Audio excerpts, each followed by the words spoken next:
Olá, sou Juliana Bis. Estamos lendo o livro O Despertar da Leoa, da Lisa Biver, editora Xará. Capítulo 10. Andando com um leão. Não chores, eis que o leão da tribo de Judá, a raiz de Davi, venceu. Apocalipse 5:5. É comum nos sentirmos como se estivéssemos passando sozinhas por situações desafiadoras. Mas, na verdade, algo oculto, porém poderoso, está andando adiante de nós, indicando o caminho. À medida que continuar lendo, você talvez perceba que tem andado com o nosso leão, Jesus o Cristo, sem se dar conta disso. Às vezes, seguir alguém pode ser assustador. Nosso desafio não está necessariamente em entender o que Deus nos diz para fazer, mas em como fazê-lo. A maioria das pessoas quer desesperadamente andar com Deus, mas não tem ideia de como fazer isso. Jesus deu o que inicialmente parecia uma diretriz simples. Veja essas duas versões diferentes de Mateus 16:24. Então disse Jesus a seus discípulos: Se alguém quer vir após mim, a si mesmo se negue, tome a sua cruz e siga-me. E para dar maior clareza, quem quiser seguir-me tem de aceitar minha liderança. Quem está na garupa não pega na rédea. Eu estou no comando. Não fujam do sofrimento, abracem-no. Sigam-me e eu mostrarei a vocês como agir. Versão: a mensagem. A diretriz é clara. Negue-se a si mesmo, tome a sua cruz e siga. Mas é o como que apresenta o desafio. Como negar a si mesmo? O que é tomar a sua cruz? Como você segue alguém que não pode ver? A resposta é simples. Jesus guia, nós seguimos. Andando por fé.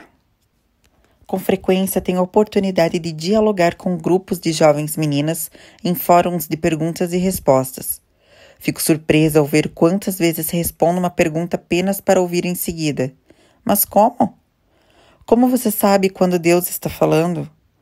Como posso perdoar ao meu pai? Como você se libertou de um distúrbio alimentar? Como saber quando um rapaz é o cara certo? Como você superou seu medo, vergonha, culpa? Quando enfrentei os problemas sobre os quais essas meninas me perguntam, eu simplesmente acreditava que a palavra de Deus era a verdade. E então seguia a direção para onde ela me levava. Jesus é a palavra encarnada. Ao lermos a palavra de Deus, percebemos como ele andou, para onde ele nos direciona. A maioria das pessoas que foi conduzida a seguir caminhos difíceis não se via inicialmente como capaz, mas elas reuniram a coragem e seguiram Jesus pela fé. Por seus atos de fé, eles venceram reinos, fizeram obras de justiça, viram promessas cumpridas. Hebreus 11:33, versão: a mensagem. Porque as pessoas agiram por fé, reinos corruptos foram derrubados, injustiças receberam justiça e as promessas de Deus se tornaram realidade. Entramos no plano e na promessa de Deus em nossas vidas e para as nossas vidas pela fé. É preciso fé para seguir a direção que o nosso leão aponta. A fé sobrepuja a dúvida. Perguntamos a Deus: você está aí? Não posso senti-lo. Pela fé, ouvimos o nosso leão responder: eu nunca deixarei ou abandonarei. Hebreus 13, versículo 5. A fé nos dá expectativa quando oramos. Uma oração feita com fé curará o enfermo e o Senhor o tornará são. E se você tiver cometido algum pecado, você será perdoado. O que é um ato de fé? Para Abrão, nosso pai da fé, significava seguir a Deus em uma caminhada através do deserto, embora ele não tivesse ideia de onde terminaria. Quando li sobre a jornada de Abrão e Sara, percebi que Deus entregou a eles a terra que eles atravessaram, assim como a terra que eles podiam ver. Por um ato de fé, Abrão disse sim ao chamado de Deus e partiu para um lugar desconhecido, que se tornaria o seu lar. Quando ele saiu, não tinha ideia de para onde estava indo. Hebreus 11, versículo 8, versão: a mensagem. Se Sara e Abraão estivessem permanecido em Ur, onde tudo era confortável e familiar, eles não teriam herdado a promessa de Deus. Ah, como é difícil andar por fé! Queremos um mapa, mas em vez disso, Deus trama um mistério para nós. Essa jornada de fé desenvolve algo corajoso em nós. Diante de nós está uma rota de obstáculos cheia de grandes aventuras e a certeza de que o nosso leão não nos levará a um caminho que ele próprio não tenha trilhado. Toda vez que Deus nos chama para algo que não tenhamos visto ou feito antes, é assustador. Às vezes Deus nos direciona a seguir uma inclinação ou direção que ninguém sonhou em trilhar. Tudo que temos é um desafio e o seu convite. Filha, você vai me seguir mesmo que tenha medo? Há pouco tempo, uma amiga me telefonou para compartilhar algo que ela fora convidada para fazer, mas que parecia assustador e estratégico. Ela fora convidada para participar de um painel de debates formado por homens, em uma grande reunião de líderes masculinos altamente influentes. Até o marido questionou sua participação, perguntando-se por que eles a convidaram. Ela me telefonou porque o folheto da conferência havia acabado de chegar, e depois de ver o seu próprio rosto como uma única palestrante feminina, ela se sentiu desarmada e com medo de estar fazendo algo que era demais para ela. Antes que eu soubesse o que estava dizendo, soltei. Você tem se preparado por toda a vida para este momento. Você é muito capaz de fazer isso e de fazer bem. Você fará isso de uma maneira interessante, irresistivelmente sábia e dirigida por Deus. Ouvi-a suspirar lentamente e senti que ela estava concordando. Eu sabia que ela não enfrentaria esse desafio sozinha. Um leão estaria ao lado dela. Ela o havia seguido e permanecido em seu caminho, talvez tremendo, mas com o conhecimento de que ela não estava só. Aqueles que seguem a Jesus têm a companhia de um leão. Jesus é o nosso Cordeiro que foi morto e ressuscitou como leão de Judá. O leão da tribo de Judá, a raiz de Davi, venceu. Apocalipse 5:5. Não hesite. A fim de restaurar algum temor e tremor à sua devoção cristã, quero que você se imagine andando na companhia de um leão. Quem sabe, Deus poderia simplesmente lhe pedir para fazer algo assustador. Como você pode constatar, imaginar Jesus como ele era quando andava ao longo do mar da Galileia e ensinava no monte não é amplo bastante para captar quem ele é agora? O Filho de Deus visitou esta terra como um homem, despido de seus privilégios divinos. Mas ele não caminha mais na terra vestido de humanidade, exceto na forma de seus filhos e filhas. Ele está sentado nas alturas, em uma pompa fantástica, extravagante e celestial. A própria imagem da força e do esplendor. Levante os olhos e veja-o agora como o leão de Judá, resplandecente em majestade e força. Ele quer que você viva em um lugar de assombro e maravilha, não em um domínio de regras e deveres. Permita que a sua voz agite algo profundamente indomável e extremamente bravio dentro de você. As promessas de Deus ao jovem Jeremias são as promessas dele a você, sua filha destemida e profética. Antes de eu formar você no ventre, eu já sabia tudo a seu respeito. Antes que você pudesse ver a luz do dia, eu já tinha planos para você. Um profeta às nações era o que eu tinha em mente. Mas eu disse: um momento, Senhor, olha para mim. Eu não sei nada. Sou apenas um menino. O Eterno me disse: não diga sou apenas um menino. Eu direi para onde você deve ir, e para lá você irá. Eu direi o que falar e você falará. Não tenha medo de ninguém. Estarei sempre lá cuidando de você. Jeremias 1, versículos do 5 ao 9. Versão A Mensagem. Como Jeremias, para ser eficaz você precisa estar firmado na realidade de que Deus está bem ali com você. Isso a posiciona para não temer, independente do que os outros digam ou façam. Sua jornada pela vida é acompanhada por muitas vozes e influências. Algumas fortalecem e reforçam a sua direção, outras influenciam você e a desviam de seu caminho. Algumas vozes incentivam você a seguir caminhos ainda desconhecidos e outras a detêm. Há vozes do seu passado, vozes da família, vozes da decepção e vozes do medo, que intermitentemente gritam e sussurram.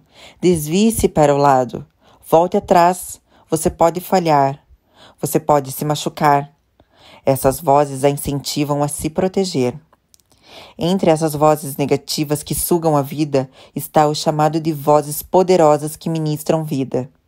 Elas estão sempre presentes, mas se você escolher não ouvi-las, poderá perdê-las. As vozes da multidão celestial que veio antes de nós clamam ao longo da Bíblia, animando você a seguir à frente e adiante. Não ouça os seus medos ou o terror dos que a cercam. Não ouça a mentira do seu inimigo que está condenado e atormentado. Não se distraia, precisamos de você. Permaneça no seu curso e corra a sua corrida. Lembre-se de que na presença de um leão, todas as feras menores tremem. Embora seja dito que Satanás é como um leão que percorre a terra procurando alguém para devorar, ele não é um leão. Ele apenas imita um. Satanás não é páreo para o nosso verdadeiro leão. O Senhor das Trevas e as suas cortes se disfarçam como aqueles que rugem divinamente, mas seus companheiros são as sombras que precisam pegar emprestado a luz e o gênio criativo de Deus. Confie nos seus encontros com o leão. Quando eu era uma menina, ganhei de presente de Natal a série completa de As Crônicas de Nárnia. Cada título era como um tesouro enterrado. Quando terminei de ler a série, chorei. Não apenas porque as histórias haviam terminado, mas porque eu perdera a conexão com um lugar maravilhoso em outro mundo. Entendi que Aslan representava Jesus, mas eu não conseguia conciliar o Jesus a quem eu fora apresentada como um leão selvagem, indomável, porém impalpável que eu passara a amar nas crônicas. Ele andava entre os seus filhos. Eu não queria voltar às imagens silenciosas como a auréola e fria água benta. Eu queria o leão vivo e vibrante de volta. Eu queria um encontro com Deus tão profundo, tão caloroso e tão vivo que sua existência palpável fosse inegável. Eu queria um amor tão poderoso que me assustasse. Eu queria uma justiça tão pura que interrompesse a minha respiração. Queria ser Lúcia em um mundo onde os animais e as árvores falassem, onde a virtude e a verdade fossem recompensadas, onde os erros fossem perdoados sem penitência. Deus nos convida a comparecermos diante dele com uma inocência infantil, com os olhos arregalados e ao abraçarmos a maravilha do seu amor e redenção. Mas os regulamentos da religião e o passar do tempo fizeram com que muitos de nós nos desviássemos. Perdemos de vista o leão da nossa juventude. Tendo esse conceito em mente, vamos visitar Lúcia nas páginas do Príncipe Caspian, o quarto livro da série As Crônicas de Nárnia. No momento em que nos unirmos a eles, as crianças estão exaltas, perdidas e prestes a fazer outra curva errada, quando a Lúcia vê Aslan, o seu leão. Olhem, olhem, olhem! Lúcia gritou. Onde? O quê? Todos perguntaram. O leão, disse Lúcia. O próprio Aslan, vocês não viram? Seu rosto havia mudado completamente e os seus olhos brilhavam. Você quer dizer mesmo? Começou Pedro. Onde você acha que o viu? Perguntou Susana.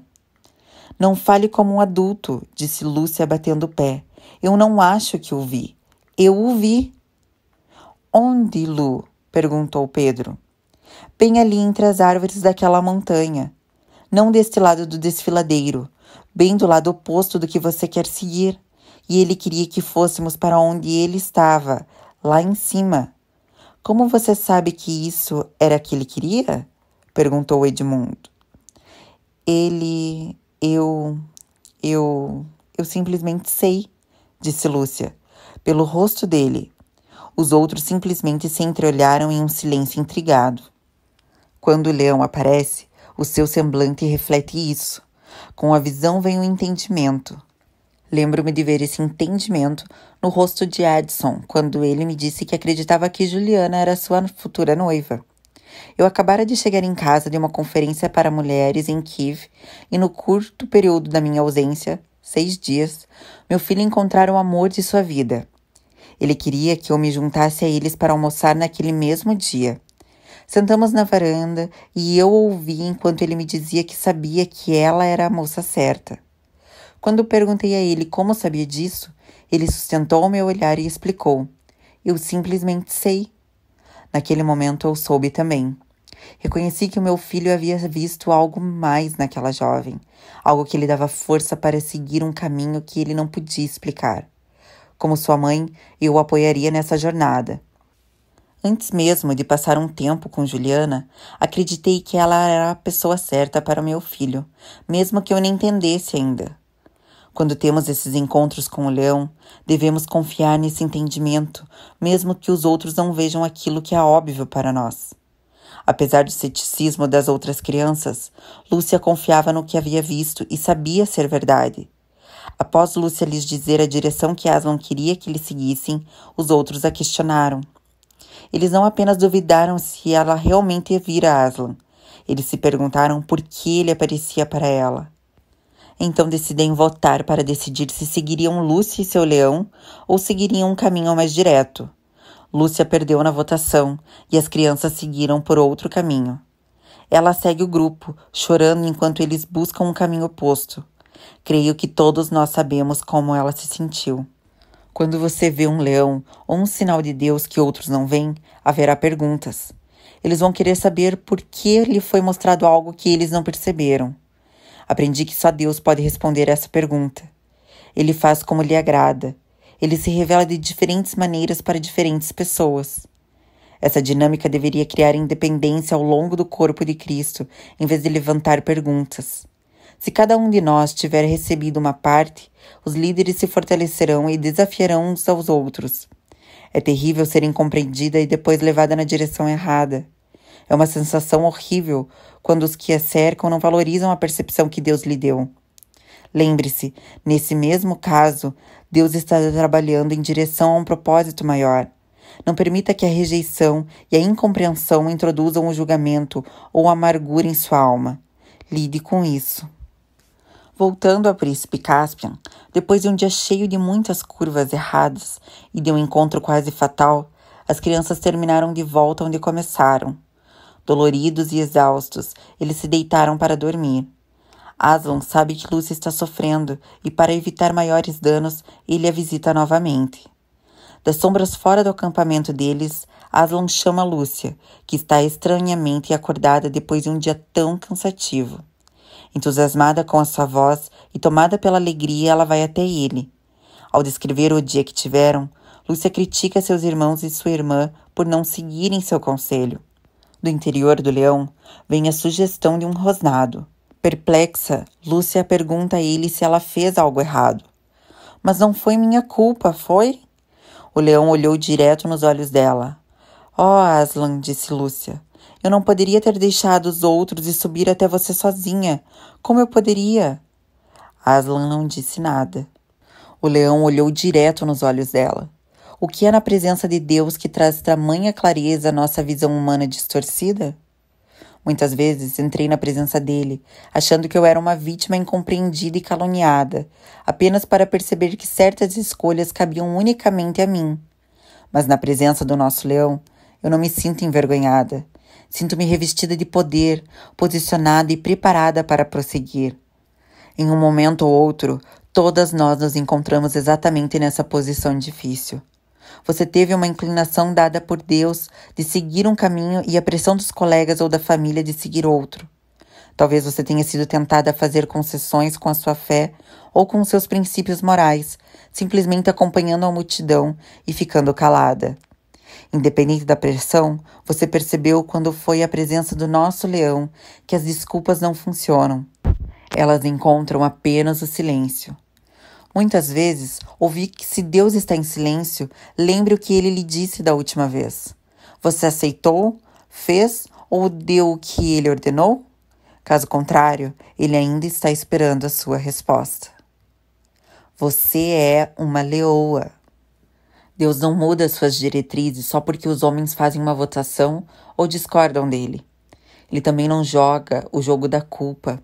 Ele espera e ouve até que tenhamos passado da acusação para a honestidade. Essa postura de humildade nos capacita a nos levantarmos e entrarmos com ele em uma dimensão selvagem. C.S. Lewis captou essa verdade profunda muito bem na seguinte interação entre Lúcia e Aslan. Lúcia percebeu que ela deveria ter seguido Aslan, ainda que os outros não se juntassem a ela. Com essa revelação vem uma nova responsabilidade. Aslan dá a ela outra chance e pede a ela que acorde seus irmãos e irmãs, que diga a eles que ela o viu novamente e que é hora de prosseguir. Mas eles não vão acreditar em mim, disse Lúcia. Não importa, disse Aslan. Oh, amado, disse Lúcia. Eu estava tão satisfeita em encontrá-lo novamente e pensei que você viria rugindo e afugentaria todos os inimigos como da última vez. E agora tudo vai ser terrível. É difícil para você entender, pequena, disse Aslan, mas as coisas nunca acontecem duas vezes da mesma maneira. Vamos fazer uma pausa por um instante. Amo essa imagem da reação humana à direção de Deus. Ele nos prepara para uma aventura. E nós imaginamos que ela será um fracasso terrível. De uma atitude esperançosa, Lúcia passa a se esconder. Vamos continuar. Lúcia enterrou a cabeça na juba dele para se esconder do seu rosto. Mas certamente havia algo mágico em sua juba. Ela podia sentir a força do leão entrando nela. De repente, ela se endireitou. Sinto muito, Aslan, ela disse. Estou pronta agora. Agora você é uma leoa, disse Aslan. E agora a Nárnia será renovada. Quando li essa declaração, ela tomou conta de mim. Agora você é uma leoa. Creio que Deus quer fazer essa mesma declaração sobre cada uma de suas filhas, à medida que nos endireitarmos, pararmos de chorar e nos dispormos. Então Deus pode proclamar: agora você é corajosa, agora você tem a minha perspectiva, você percebe os seus pontos fortes, você está pronta para a batalha. Lembre-se, você faz parte de um exército enganjado em fazer o melhor. A coragem para fazer a diferença. E quanto a essa batalha, parece que as trevas crescem enquanto a nossa luz vacila. É hora de anunciar que um leão está em nosso meio. Talvez o temos perdido enquanto discutíamos sobre o que não é importante.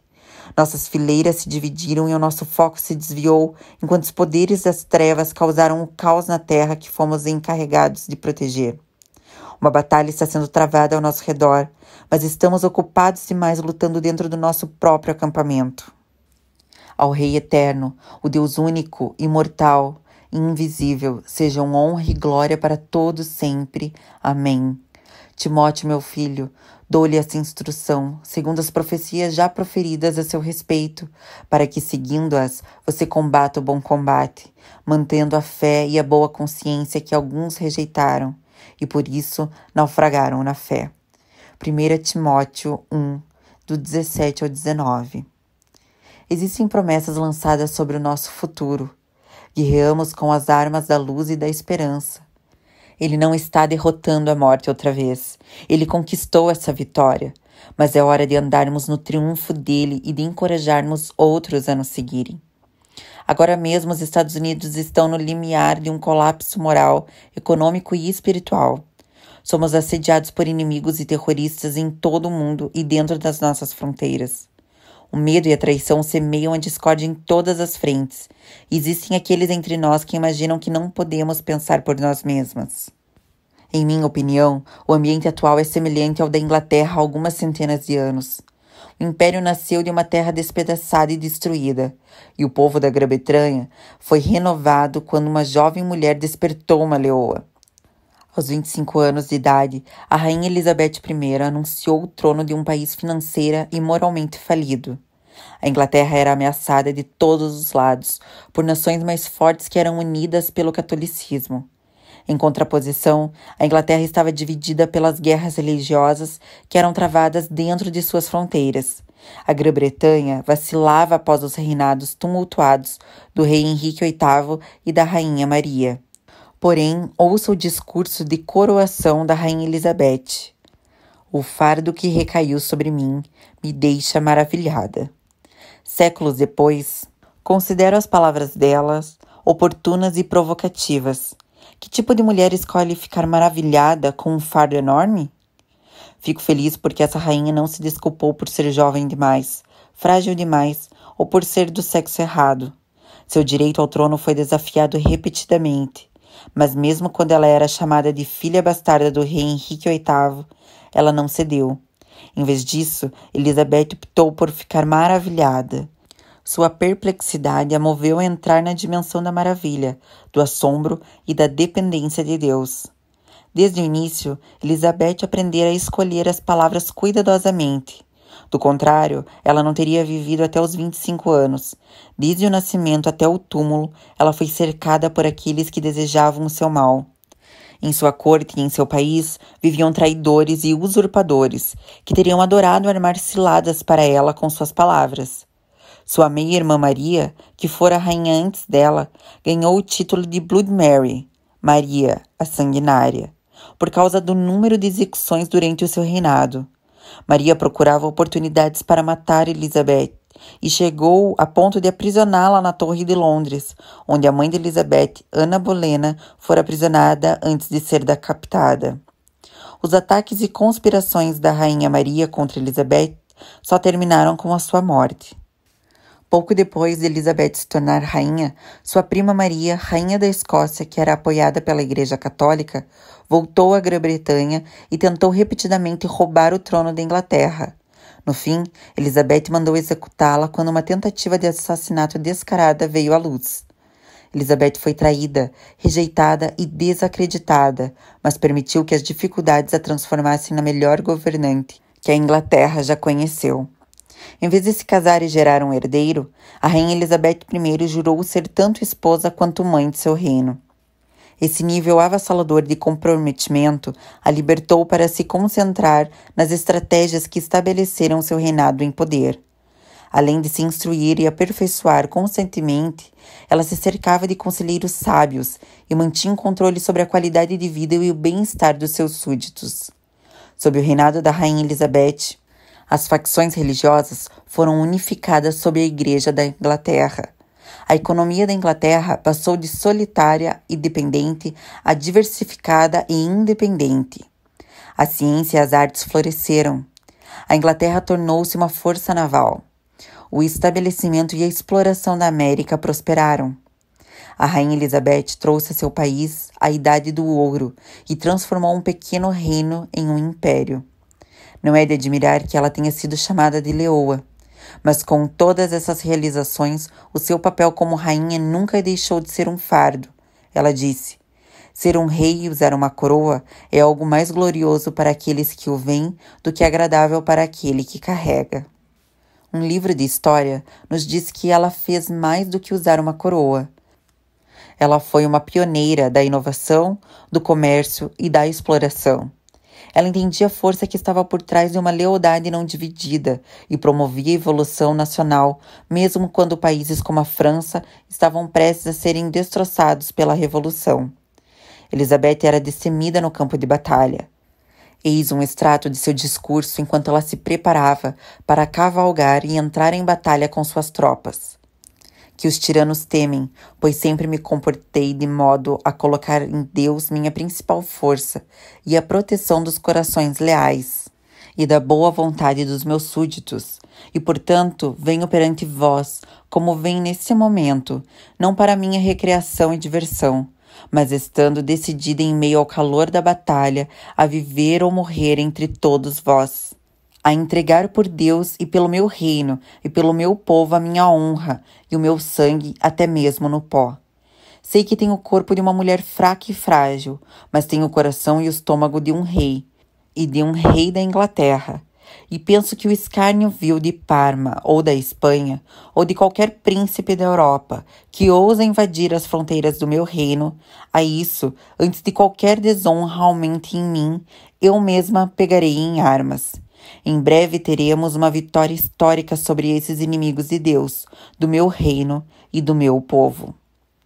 E eles tiveram.